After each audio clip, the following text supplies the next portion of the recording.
Thomas Alva Edison entered the world on a cold February morning in 1847 in the small Ohio town of Milan, a place barely marked on the map, yet destined to echo through history.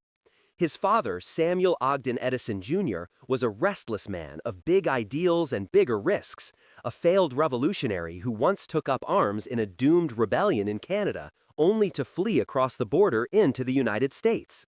His mother, Nancy Matthews Elliott, was a woman of education and quiet strength, the daughter of a war veteran, carrying the steel of America's revolutionary past in her blood. It was a household built on resilience and reinvention. Samuel, a man who once dreamed of overthrowing governments, now built roofs, traded goods, and tilled the land. Nancy, having once taught schoolchildren, now taught her youngest child, the frail, inquisitive boy everyone called Little Al. 7 children filled their small home, but it was Al, small, often sick, and half-deaf from repeated illness, who seemed to live in another world entirely. Outside, America was transforming. The 1840s roared with the restless energy of expansion, rails cutting through wilderness, steamships conquering rivers, and the frontier pushing ever westward. The air itself buzzed with invention and ambition. The boy from Milan was growing up at the precise moment when human hands were learning to bend nature to their will. Al was no ordinary child. Stories from his youth have the feel of myth. The boy who tried to hatch a goose egg by sitting on it, determined to understand the mystery of life itself. The boy who burned down a barn during one of his early chemistry experiments. The boy who, when scolded, simply asked, "But how else can I know?" Even at that age, he was not content to accept the world as it was. He needed to see how it worked. His sister Marion encouraged his curiosity, seeing in her little brother something rare, a hunger not for play, but for understanding. In Milan, the recently completed canal brought prosperity, turning the sleepy town into a bustling port, where grain and goods flowed toward the Erie Canal and New York. But by the 1850s, that prosperity faded. Railroads, the new arteries of America, bypassed Milan entirely. When the grain ships stopped coming, Samuel Edison packed up his family once again and moved north to Port Huron, Michigan, to start over. It was there that young Thomas's education truly began. His formal schooling lasted just a few months. His teacher, frustrated by his endless questions, called him addled, a word that burned into Nancy's heart. Outraged, she withdrew her son from school and decided to teach him herself. "My mother was the making of me," Edison would later say. "She was so true, so sure of me, and I felt I had something to live for, someone I must not disappoint." Home became his universe. Books were his teachers. He devoured everything he could find, from history and philosophy to science. When he discovered a school compendium of natural and experimental philosophy, something inside him ignited. The boy began turning the family's cellar into a laboratory, filling jars with chemicals, wires, and mysterious devices. The smell of sulfur and smoke often filled the house, much to his mother's dismay. Yet she allowed it, perhaps sensing that these messy experiments were shaping something extraordinary. By the age of 12, necessity pushed him into work. America's industrial pulse beat through its railroads, and young Edison joined that rhythm, selling newspapers and snacks on trains that ran between Port Huron and Detroit. While other boys played, he watched, he learned. He studied people, machines, and opportunity itself. During layovers in Detroit, he devoured books in the public library, the Principia Mathematica of Isaac Newton among them, a book so dense that few adults could finish it. Edison read it by gaslight between train runs, scribbling notes on scraps of paper. But he wasn't just absorbing knowledge, he was already acting on it. He noticed passengers' curiosity for local news and, at 15, printed his own newspaper, the Grand Trunk Herald, directly from his train's baggage car, making him perhaps the first person to run a press on rails. He edited, printed, and sold it himself, turning information into profit and power. It was more than a boy's hustle. It was the blueprint of a mind that saw connections others missed. The railway was his moving classroom, and the telegraph poles that lined the tracks became his new fascination. Those humming wires, pulsing with invisible energy, carried voices across distance, as if alive. He studied the telegraph operators, their fingers tapping out codes like some secret language of the modern age. Fascinated, he began teaching himself Morse code. Then fate, or perhaps instinct, stepped in. One afternoon, at a small station in Mount Clemens, a 3-year-old boy wandered onto the tracks in front of an oncoming train. Without hesitation, young Edison leapt forward and pulled the child to safety. The grateful station master, J.U. Mackenzie, offered to teach him the telegraph in return. Within 3 months, the boy who once struggled in school had mastered the machine that connected the world. It was the moment Thomas Alva Edison, no longer Little Al, but simply Tom, stepped into the age of electricity. What began as a curiosity had turned into a calling. The boy who sat on goose eggs to learn about life would soon electrify the world. The hiss of the telegraph wire became the soundtrack of Tom Edison's youth. Each spark, each click of the key carried the pulse of a new world, one built not on muscle or steam, but on the flow of invisible electricity. At 16, with a battered suitcase and a mind full of questions, he began traveling from one railroad town to another, taking jobs as a telegraph operator across the Midwest. It was a lonely, wandering existence, smoky stations, sleepless nights, and the unending rhythm of dots and dashes. But Tom thrived in it. His partial deafness, which might have crippled another man's career, became his secret weapon. While others were distracted by the cacophony of signals, Edison heard only the faint, isolated rhythm of his own wire. The world fell silent except for the code. Deafness, he later said, is my greatest blessing. He worked the night shifts, his favorite hours, when the world was quiet and his imagination could stretch freely. Between transmissions, he would take apart telegraph relays, tinkering with the wiring, trying to find ways to make them faster, more efficient. He was still a teenager, but already he treated the machinery as if it were alive, an extension of himself. By the early 1860s, the Civil War raged across the country.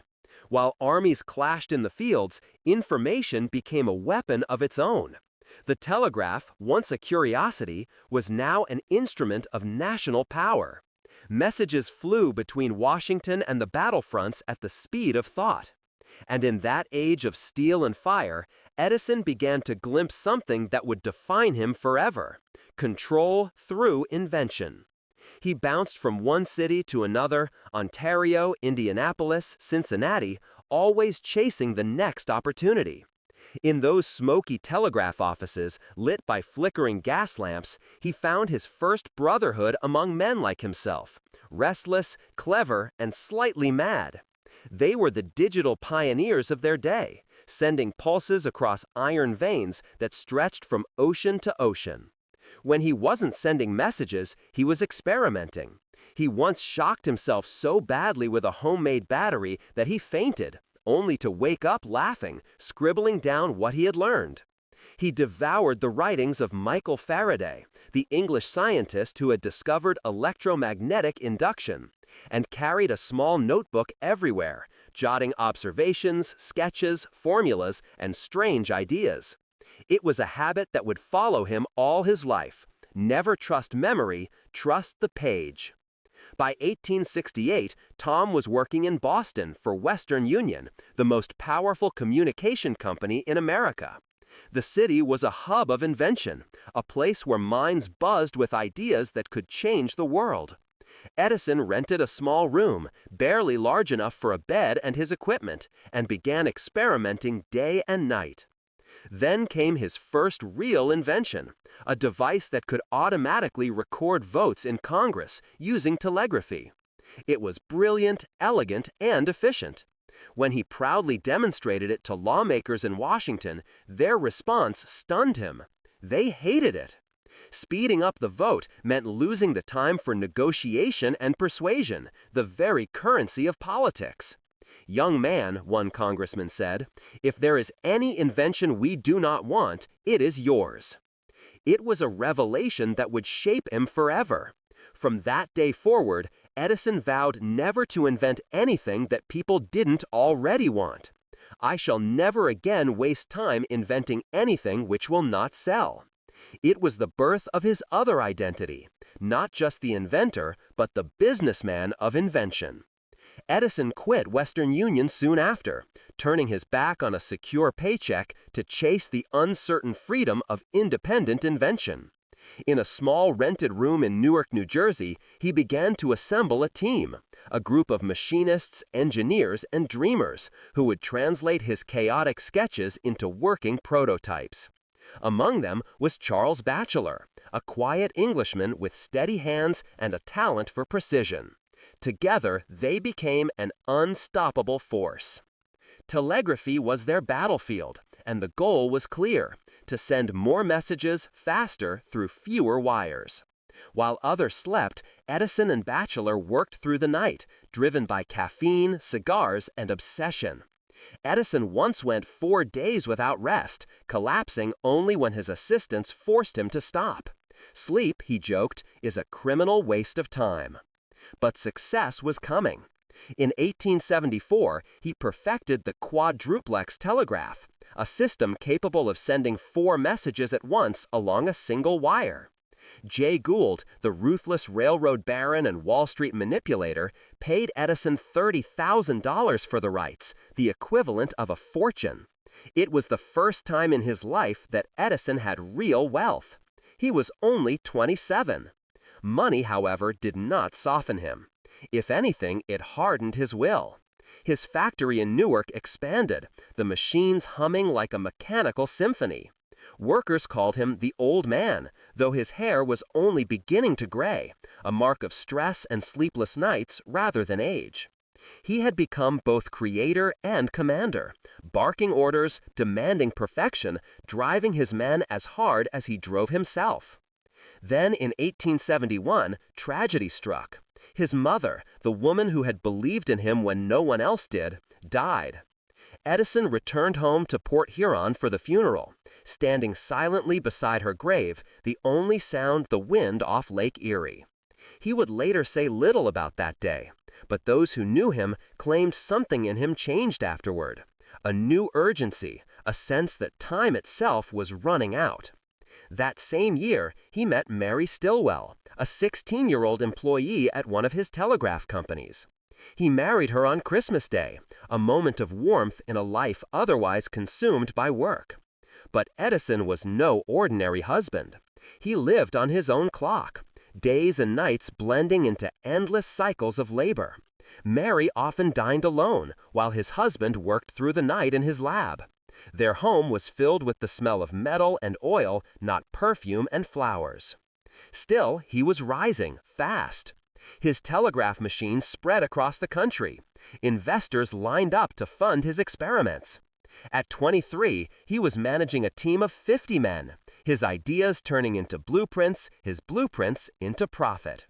The restless boy from Milan had become a titan of invention. But something in him refused to rest. He began talking about a new idea, a way to send voices through wires, not just code. His assistants laughed, thinking it madness. Yet, in the dim light of the Newark workshop, Edison began sketching something that looked impossible, a machine that could make electricity speak. It would not be long before the world heard his voice. By 1876, Thomas Edison was no longer just an inventor. He was a force of nature, a man consumed by his own ideas, surrounded by whirring machines, tangled wires, and the constant hum of human ambition. Yet, even as his telegraph empire expanded, he was restless. Newark had become too small, too noisy, too full of distractions. He needed a place where invention could live and breathe, where his mind could stretch beyond the limits of the ordinary world. That place would be Menlo Park, New Jersey, a quiet, windswept village 25 miles southwest of New York City. Edison bought a modest piece of land there, along with a house and 2 empty tracts that he transformed into something no one had seen before, the world's first research laboratory. His father, Samuel, helped oversee construction, and by the summer of 1876, the great wooden building stood ready. A temple to curiosity, crowned with chimneys that belch smoke like restless ideas escaping into the sky. Inside, Edison assembled his own army of thinkers, machinists, chemists, and dreamers, men who would become his collaborators and his witnesses. Among them was Charles Batchelor, his trusted right hand, and Francis Upton, a brilliant mathematician from Princeton who became Edison's guide through the deeper mysteries of electrical theory. Together, they worked around the clock, living off strong coffee, stale bread, and the fever of creation. The lab never slept. Light poured through its windows long after midnight, casting strange silhouettes on the surrounding fields. Locals whispered that the place was haunted, that lightning itself had moved in. They were not entirely wrong. Edison was chasing something that felt like magic. He wanted to make electricity not just a tool, but a living force that would change the world. Their first major success came with a curious invention, the electric pen. A small device with a needle that punctured holes in paper to create stencils. It allowed users to make perfect duplicates of drawings or documents. It sold for $35 apiece and became a modest commercial success, long before the concept of the copy machine existed. It was a strange early symbol of what would define Edison's genius. Not just discovery, but application. He didn't want ideas that stayed in notebooks. He wanted ideas that made money.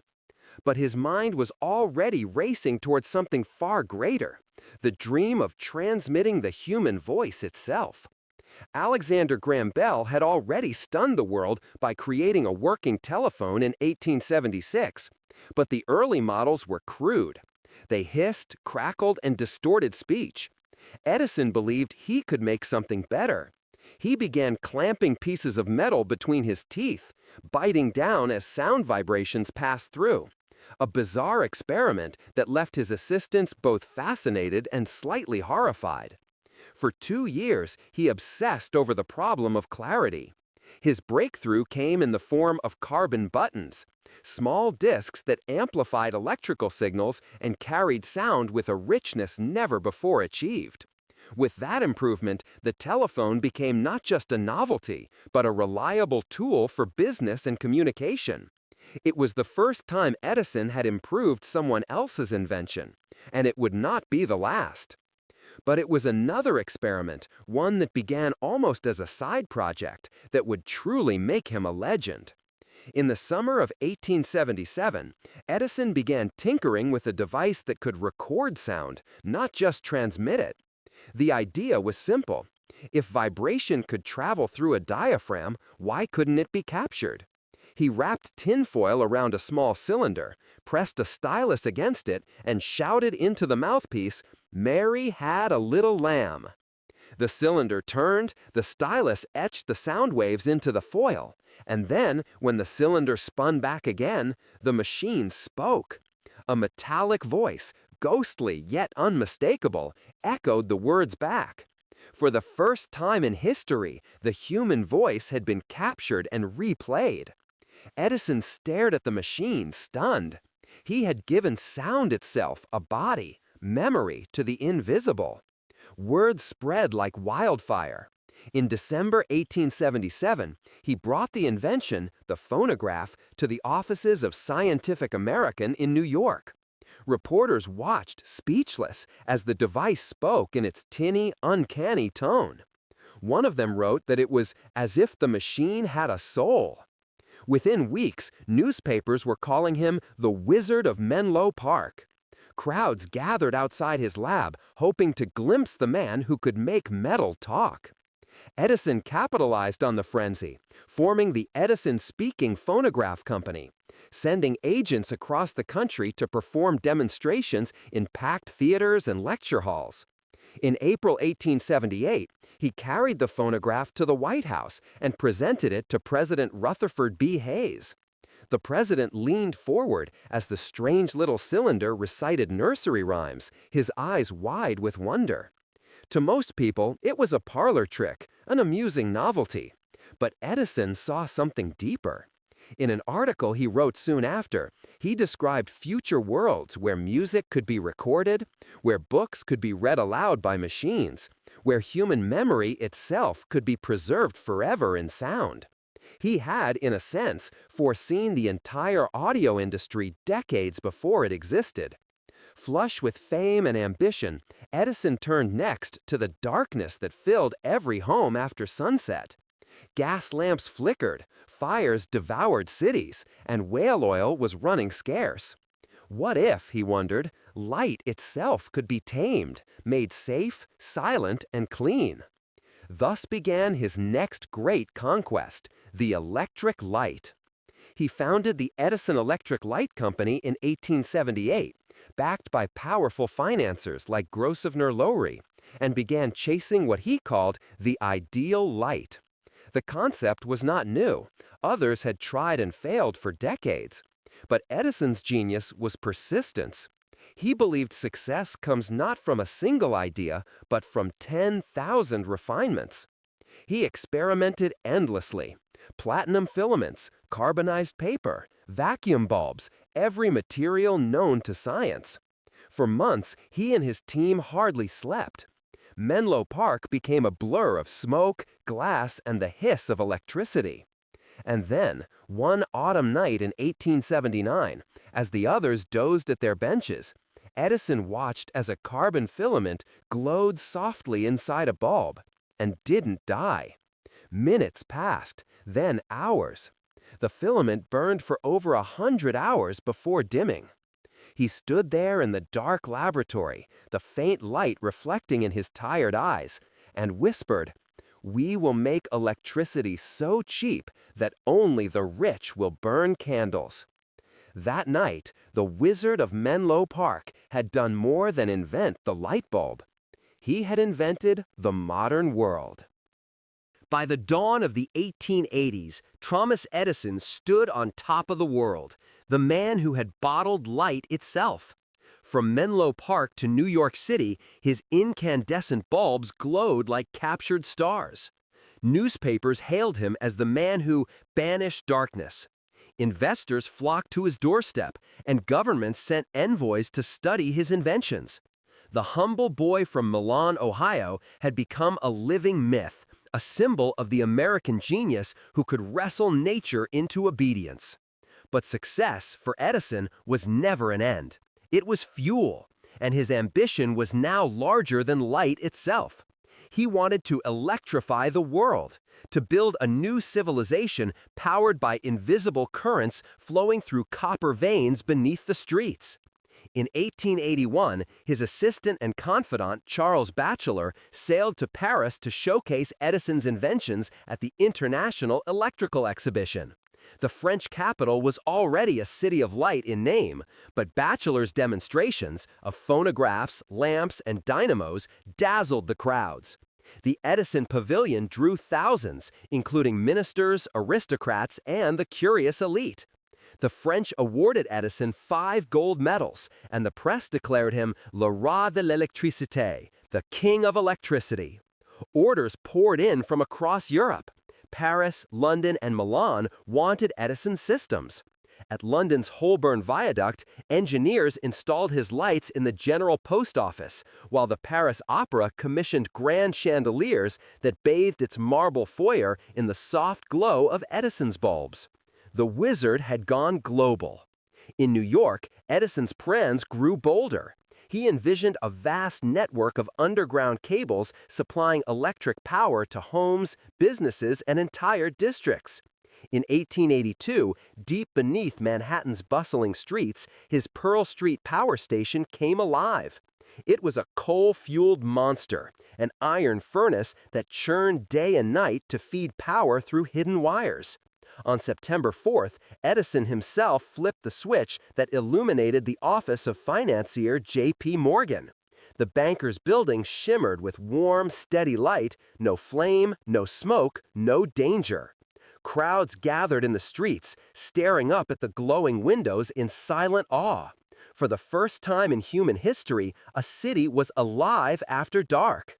Within months, Edison's systems were being installed in cities across America and Europe. In Italy, his protege John William Lieb oversaw the creation of the Italian Edison Company, which soon became Europe's largest electrical utility. Edison had built not just inventions, but an empire. Yet behind the triumphs, cracks were beginning to form. His world, built on direct current, DC, had a fatal flaw. DC power could only travel a short distance from its source, requiring power stations every mile. It was expensive, inefficient, and vulnerable. Enter Nikola Tesla, a tall, gaunt young man from the Balkans with piercing eyes and a mind that danced with lightning. Tesla had once worked briefly under Edison in Paris, then in New York, repairing dynamos and dreaming of new ways to harness electricity. Edison saw promise in him and danger. Tesla spoke of an alternative system, one that could send power vast distances using alternating current, AC. Edison dismissed it as fantasy. "That's a waste of time," he reportedly told Tesla. "It's dangerous. Stick to direct current." But Tesla refused.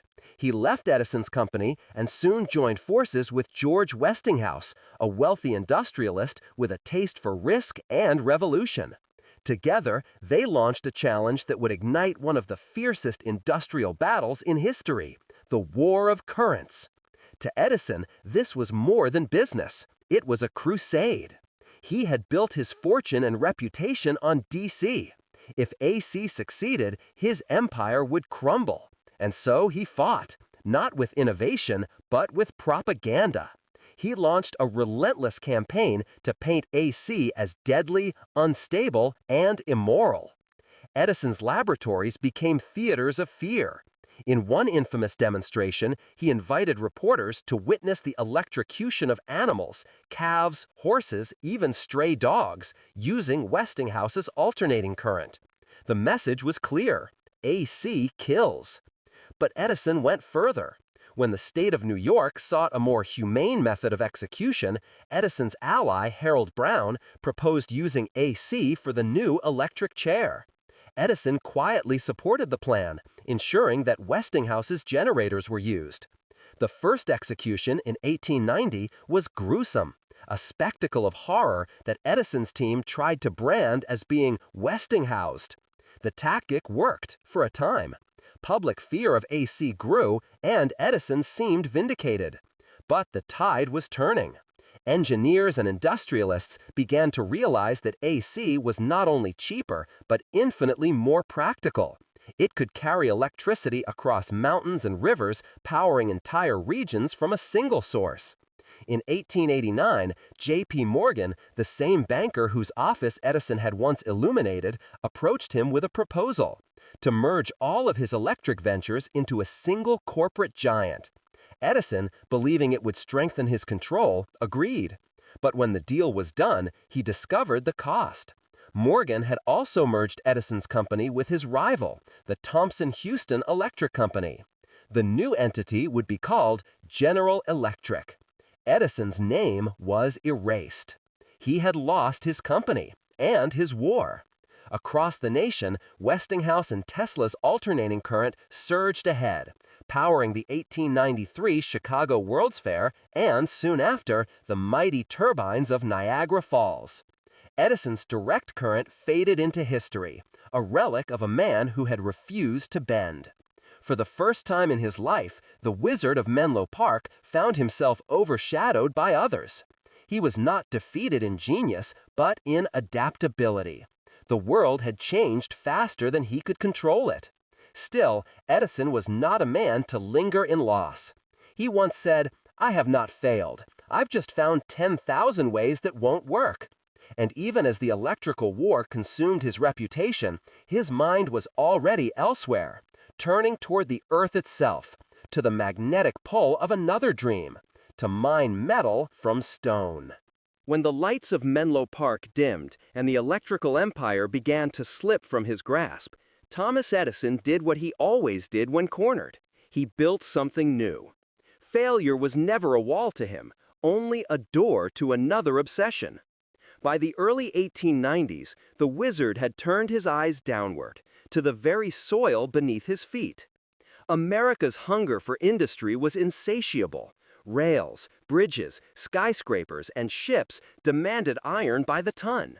But the eastern mines were running dry, forcing manufacturers to import ore from as far away as Spain and Cuba. Edison saw a challenge and an opportunity. If he could find a way to extract iron from low-grade rock using electromagnetism, he could not only revive America's resources, but also create a self-sufficient empire under his control. It was an audacious dream, and it would nearly destroy him. He began with small experiments, using powerful magnets to separate metal from sand. By 1881, he had founded the Edison Ore Milling Company, convinced that science could replace the brute force of mining.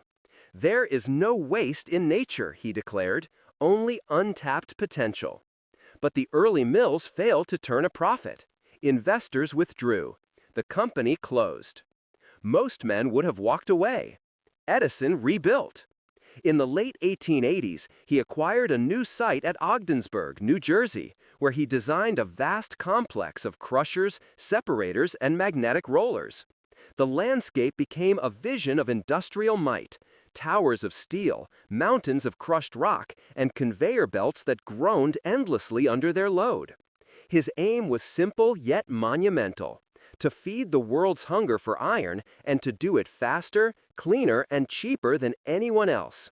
To oversee the project, he hired John Birkenbein, president of the American Institute of Mining Engineers, who managed to produce iron of 60% purity from the new process. Edison's optimism soared. He began buying up land, convinced he could mine not just ore, but destiny itself. Yet, for all his genius, Edison was a man at war with the realities of nature. The rocks fought back. Machinery broke down. Costs ballooned. Each time a machine failed, Edison would march into the mill, roll up his sleeves, and shout for new blueprints. He believed any problem could be solved by sheer persistence, or by working his men until they dropped. "There's a way to do it better," he barked. "Find it." But the economy had other plans. The Panic of 1893, one of the worst depressions in American history, struck like a lightning bolt. Factories closed, railroads went bankrupt, and the price of iron collapsed. Edison's ore business, already fragile, teetered on the edge of ruin. Desperate, he turned to his father-in-law, Lewis Miller, for a loan. Miller, a wealthy industrialist himself, reluctantly raised the funds, but the reprieve was short-lived. By 1899, after years of struggle, Edison shut down the Ogdensburg mine for good. His dream of extracting riches from dust had turned to dust itself. He had spent millions. He had lost years. Yet his failure, like all his failures, became the seed of something else.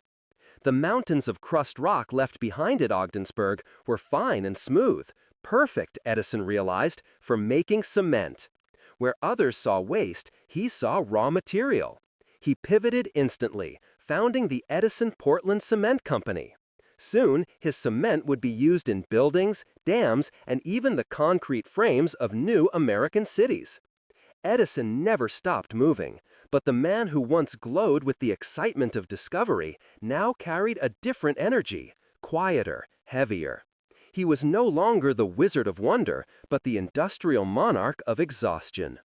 The years of sleepless nights, of endless work, of chasing light and iron and profit had left marks deeper than any scar. Then, in 1896, came another blow. His father, Samuel Edison, died at 91. Though Thomas had ensured his father's comfort in old age, their relationship had long been distant, two men of stubborn pride and impossible will. When the telegram arrived, Edison read it in silence. "A good man," he said softly, then turned back to his laboratory table. For all his genius, he remained a man who never learned how to rest. But while Edison wrestled with machines, his real battles were closer to home. His eldest daughter, Marion, had moved to Europe and married a German army officer. Edison gave his reluctant blessing, but soon stopped writing to her. His son Thomas Jr., restless and resentful, declared there was no room in the world for two Thomas Edisons. He drifted from one failed business to another, trying to make his own name, only to be pulled into scandal. When Thomas Jr. secretly married a young actress and then left her after a public affair, Edison was furious. He cut his son off financially. But after learning that the boy had become involved in a fraudulent snake oil company trading on the family name, the old inventor relented. He agreed to pay him an allowance, not out of affection, but to protect the brand he had built. For a man who could command lightning, Edison seemed powerless to control his own family. Meanwhile, his professional life had turned into a thicket of lawsuits and betrayals.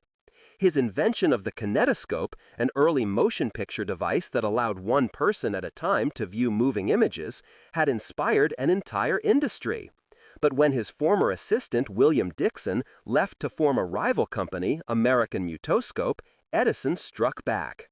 He sued, claiming patent violations.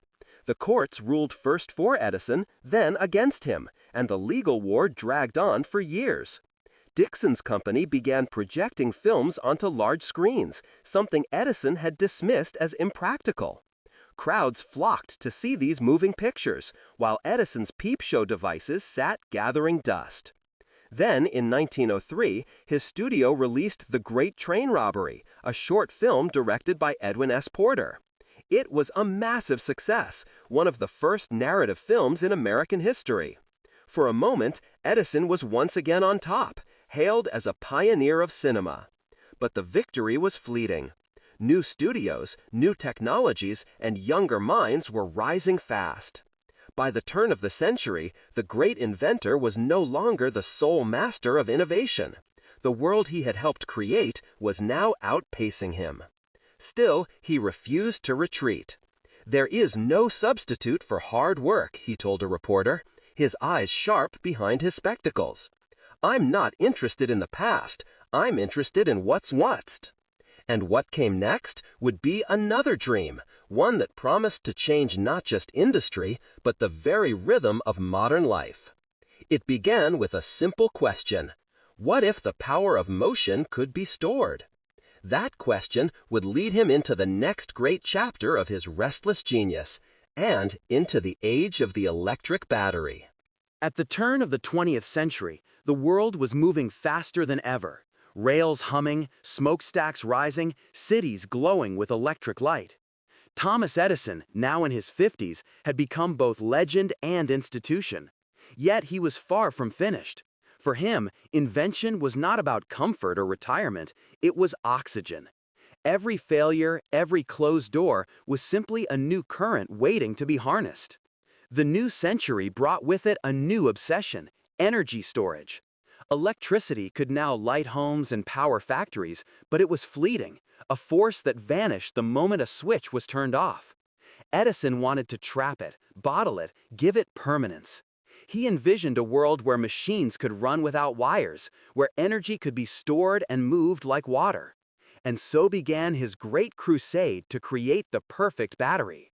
In 1901, Edison patented a storage battery that replaced the sluggish, leaky lead-acid models with a bold new design. Iron for the negative plate, nickel oxide for the positive, and potassium hydroxide as the electrolyte.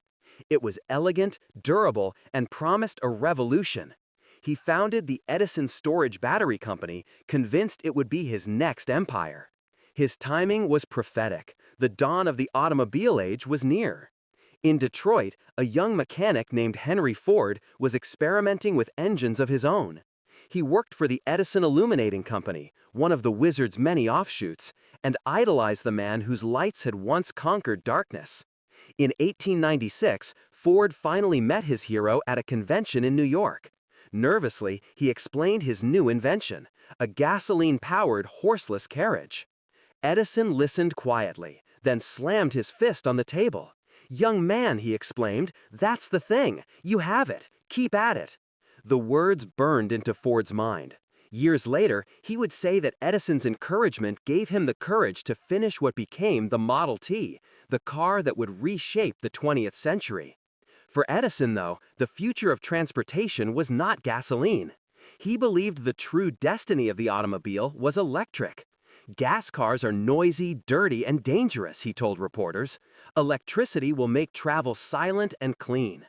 He envisioned cities free of smoke and chaos, with elegant carriages gliding through the streets powered by his batteries.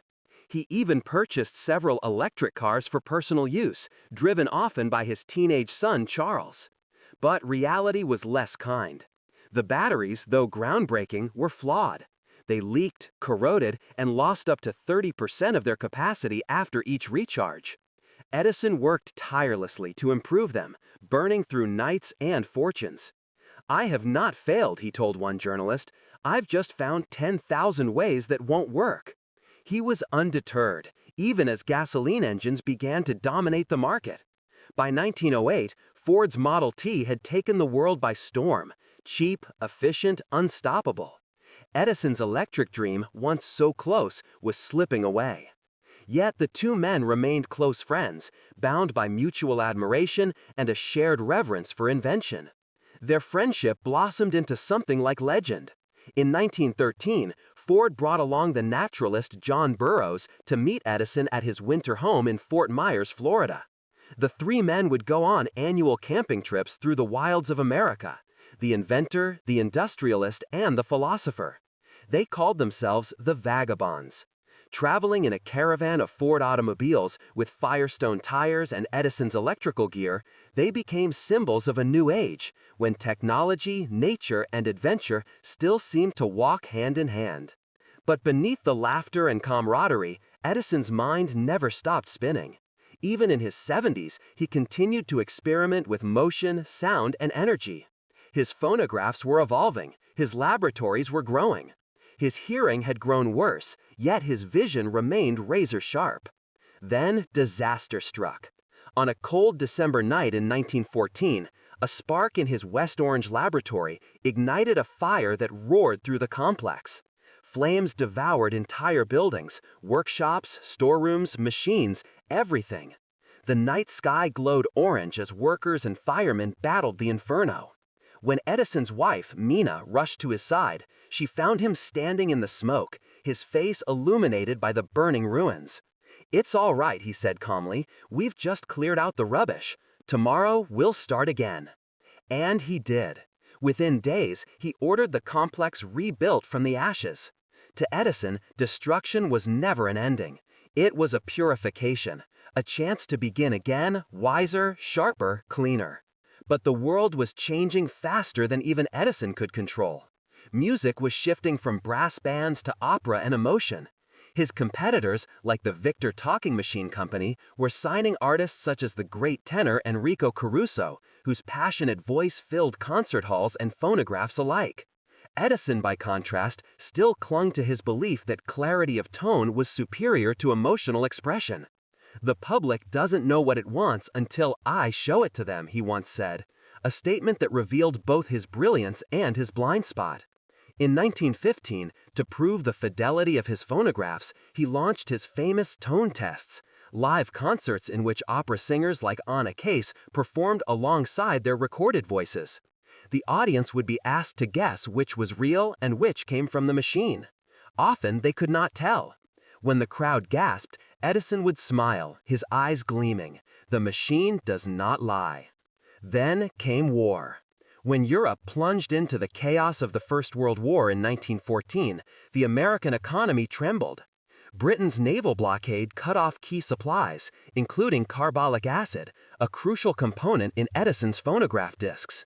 Instead of despairing, he built his own chemical plant, extracting benzol from steel byproducts to make the compound himself. He said, "Self-reliance is the only true security." The experience hardened his belief that America must never depend on foreign imports again. So, when German submarines began sinking ships and killing Americans, Edison urged his country to be ready. Unlike Ford, who denounced the war as a Jewish conspiracy, Edison believed in defense through strength. In 1915, after the sinking of the Lusitania, Edison proposed an American submarine fleet powered by his technologies. Soon after, he was appointed head of the U.S. Naval Consulting Board, tasked with innovating new weapons and defenses. For the next 2 years, he threw himself into military research, designing torpedoes, listening devices, and naval sensors. None were ever adopted, largely due to bureaucracy and slow government machinery, which infuriated him. "The Army is not built for invention," he growled. "It's built for orders." Still, his patriotism never faltered. During the war, he sold phonographs to entertain soldiers overseas, at a discount, insisting that music was as necessary to morale as food or fuel. When the armistice finally came in 1918, Edison returned to West Orange, weary but unbroken. His son Charles had managed the factory well in his absence, proving himself capable. The elder Edison, now 71, began to step back, at least officially. He resigned as president of Thomas Edison Inc., handing the reins to Charles. But even in semi-retirement, his fire refused to die.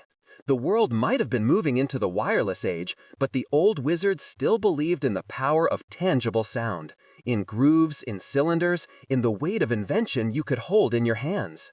He was, in many ways, already a relic of his own revolution.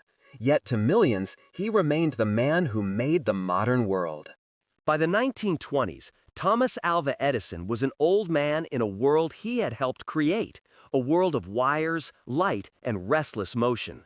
Cities blazed with electricity, phonographs played in living rooms, motion pictures flickered across screens. And yet, the man who had once electrified the globe now found himself surrounded by inventions that had outgrown him. He was, to millions, the greatest living American. But to himself, he was simply a man still searching for the next spark. Age had not dulled his ambition, only his hearing. His mind remained as fierce as ever, but his body was beginning to betray him. Diabetes, exhaustion, insomnia. He slept only 4 hours a night, often napping in chairs or on lab benches. When visitors came to West Orange, they still found him in his dusty coat, sleeves rolled up, hands blackened from work. "I'm not old," he once said, "I'm just unfinished." In truth, the age of the wizard was ending.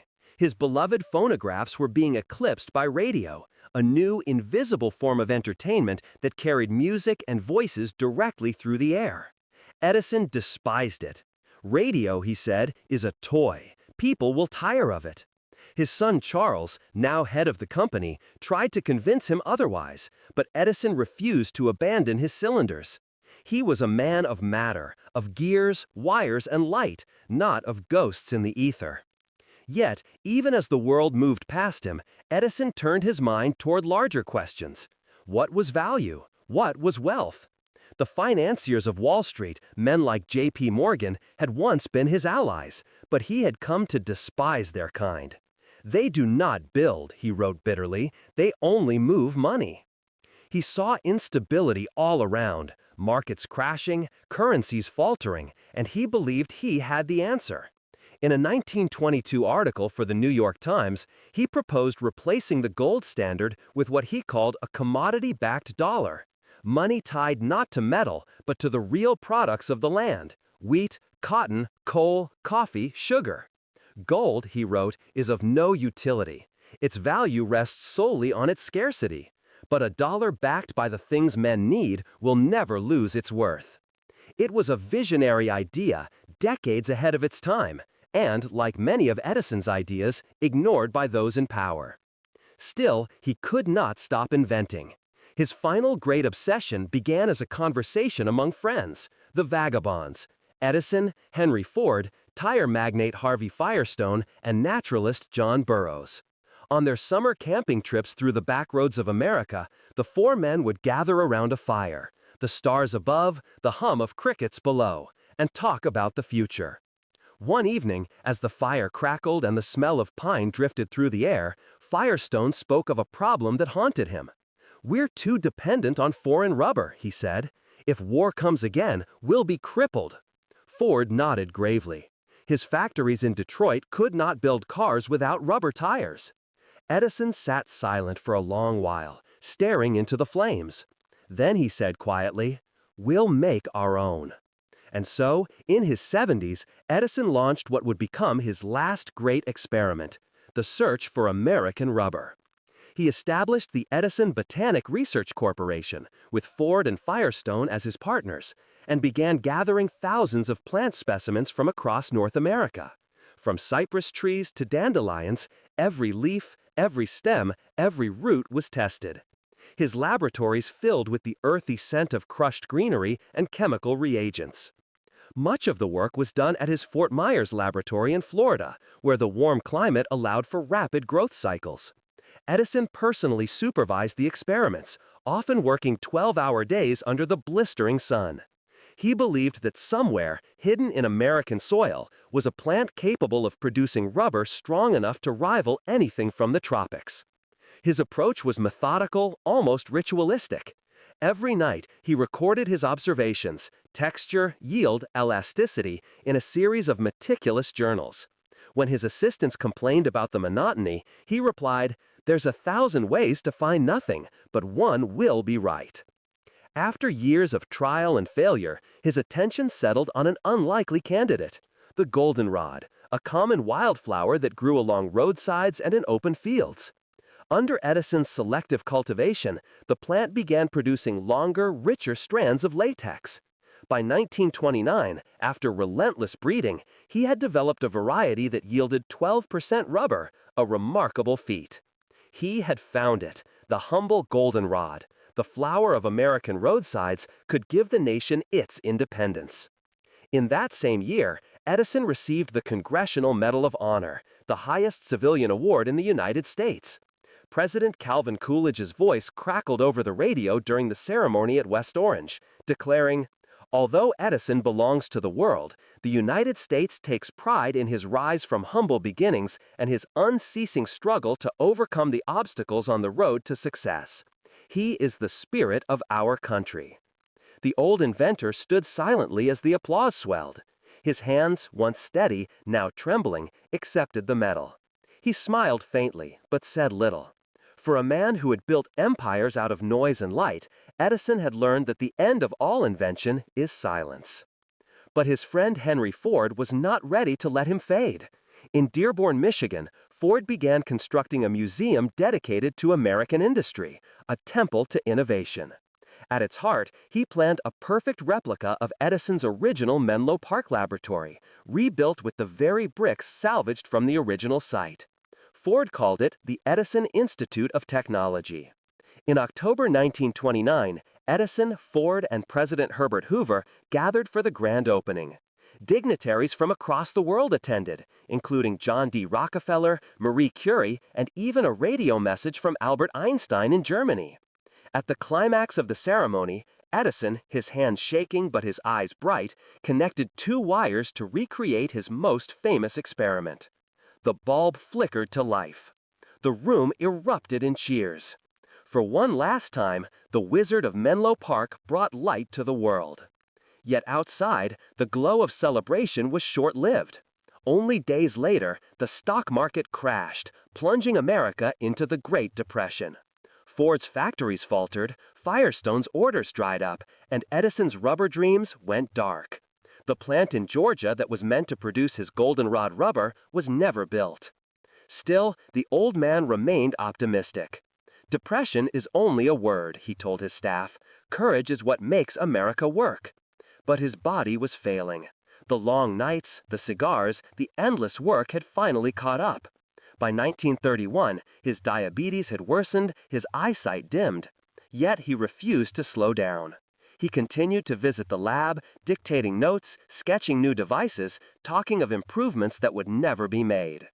In May of that year, Edison gave one final radio address from Fort Myers. His voice, faint but resolved, reached millions of listeners across the country. "Do not despair. I have seen depressions before. Always America comes out stronger. Be as brave as your fathers before you. Have faith. Go forward." 5 months later, on the night of October 18, 1931, Thomas Alva Edison, the boy who once sat on a goose egg to learn how life worked, died quietly in his home at Glenmont, New Jersey. He was 84. Outside his window, the electric lamps of the modern world burned on, his true monuments. When Thomas Alva Edison drew his final breath on October 18, 1931, America fell silent. The man who had brought light to the world had gone dark. Newspapers across the country printed the same headline: Edison dead, the light goes out. At the request of President Herbert Hoover, every home, factory, and street in the United States turned off its electric lights for 1 full minute. In that hush, from the towers of New York to the plains of Kansas, the country seemed to hold its breath, as if the entire nation were bowing to the passing of its most tireless son. Yet even in death, Edison remained a contradiction. To some, he was the ultimate American hero, the embodiment of ingenuity, hard work, and perseverance. To others, he was a ruthless businessman who stole ideas, crushed rivals, and claimed credit that wasn't his. The Wizard of Menlo Park, they said, was also the thief of light. The truth, as always, lived somewhere in between. Edison had built his empire not in isolation, but upon the shoulders of others. Many of his inventions were refinements, improvements on concepts born in the minds of men like Joseph Swan, Nikola Tesla, and William Kennedy Laurie Dixon. Yet it was Edison's relentless will that turned ideas into industries. Genius, he once said, is 1% inspiration and 99% perspiration. To him, discovery meant nothing without persistence, and persistence meant everything. His former rival Nikola Tesla, when told of Edison's death, paused for a long moment before speaking.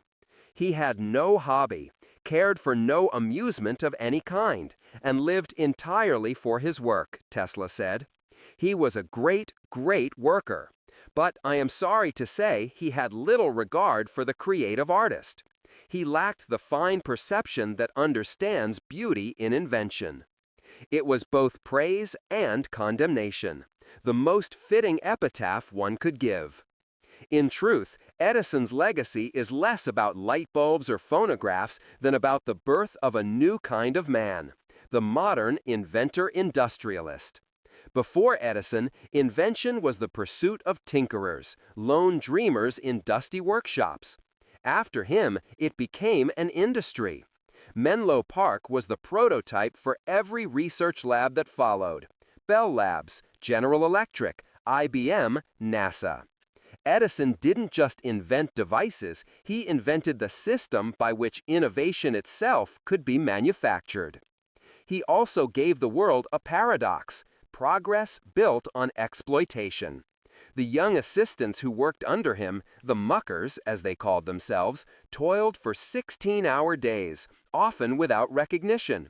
He paid them modestly, took credit for their discoveries, and defended his patents with the ferocity of a warlord. In Edison's mind, ideas were currency, and ownership was everything. To his admirers, he was the symbol of self-made America. The deaf boy who sold newspapers, who failed thousands of times and never quit, who lit up the planet through sheer determination. To his detractors, he was capitalism incarnate, brilliant but merciless, visionary but vain. Perhaps both were true. In his final years, Edison spoke little of morality or philosophy. When asked whether he believed in God, he replied, "Nature is my only teacher. Everything we know, we owe to her laws." When asked about death, he shrugged. "I do not think we shall ever know," he said. "We live submerged in mystery." At his bedside at Glenmont, as he slipped in to earn consciousness, his wife leaned close. His last words, barely audible, were said to be, "It is very beautiful over there." No one knew exactly what he meant. Perhaps he was thinking of his beloved Menlo Park, of the laboratory glowing against the night. Or perhaps he was finally seeing the light, the one beyond invention, beyond ambition, beyond himself. After his funeral, Henry Ford made a strange request. He asked Edison's son, Charles, for a small glass test tube. one that had been in the room at the moment of his father's death. Ford wanted to seal it, believing it might contain Edison's last breath.